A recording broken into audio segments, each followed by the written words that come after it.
नमस्कार दोस्तों। आज हमारी कहानी का शीर्षक है एक पिता की दर्द भरी कहानी। एक गांव में एक छोटा सा बच्चा था। उसके पिता तो थे लेकिन मां की मृत्यु हो गई थी। पिता सारा दिन काम करता और अपने बेटे को पाल पोस कर बड़ा करता। वह सारे सुख अपने बेटे को देता है जो एक माँ दे सकती थी। उस पिता ने कभी कुछ नहीं मांगा, सिर्फ इतना ही मांगा, मेरे बेटे को कोई परेशानी ना हो।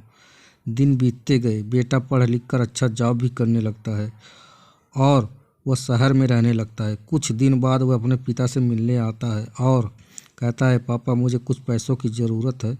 मैं चाहता हूँ कि शहर में ही ज़मीन लेकर अपना घर बना लूँ। पिता इन बात को सुनकर बहुत खुश होते हैं। सोचते हैं कि मेरा बेटा है, एक ना एक दिन नाम करेगा। ज़िंदगी भर की बचाई पूंजी को निकालकर अपने बेटे को दे देते हैं। बेटा शहर चला जाता है और उन पैसों से अपना घर बना लेता है। पिता इधर इंतज़ार करता रहता है कि मेरा बेटा फिर से आएगा, एक ना एक दिन तो मेरे पास आएगा ही। जाएगा कहाँ? उसके पास अब कोई नहीं जाता था, क्योंकि ना ही अब उस पिता के पास पैसे थे और ना ही रहने की जगह। कुछ दिन बाद बेटा फिर लौट कर आता है और फिर अपने पिता से कहता है, पापा अब आप दादाजी बनने वाले हैं। पिता को बहुत खुशी होती है। इस बात को सुनकर वह कहते हैं कि तू मेरी बहू और पोते से कम मिलाएगा। बेटा कहता है, बस पापा थोड़े दिन और। पापा मुझे कुछ पैसों की ज़रूरत है, क्योंकि आजकल थोड़ा जॉब में खींच बीच हो रहा है, जिसके कारण से मुझे कुछ दिन के लिए सस्पेंड कर दिया गया है। पिता के पास कुछ नहीं रहता है देने के लिए, लेकिन फिर भी कहता है, अच्छा बेटा तू रुक, मैं अभी आया, कुछ पैसों का बंदोबस्त कर।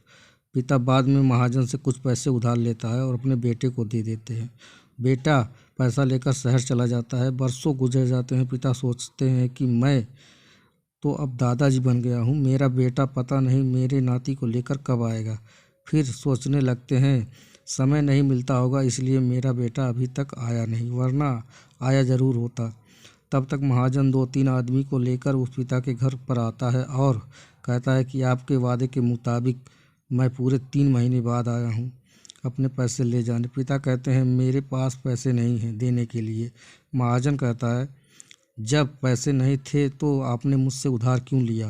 तभी पिता कहते हैं, ठीक है, मैं तुम्हारे लिए पैसे का बंदोबस्त करके आता हूँ। और वहाँ के नज़दीकी अस्पताल में चले जाते हैं। वहाँ जाकर अपना ब्लड डोनेट करते हैं और अपनी एक किडनी बेच देते हैं और उस महाजन को कर्ज छूटा कर देते हैं। किडनी बेचने के बाद उनकी स्थिति और भी ख़राब हो जाती है और यह उस राह में जी रहे होते हैं कि मेरा बेटा एक दिन आएगा ज़रूर।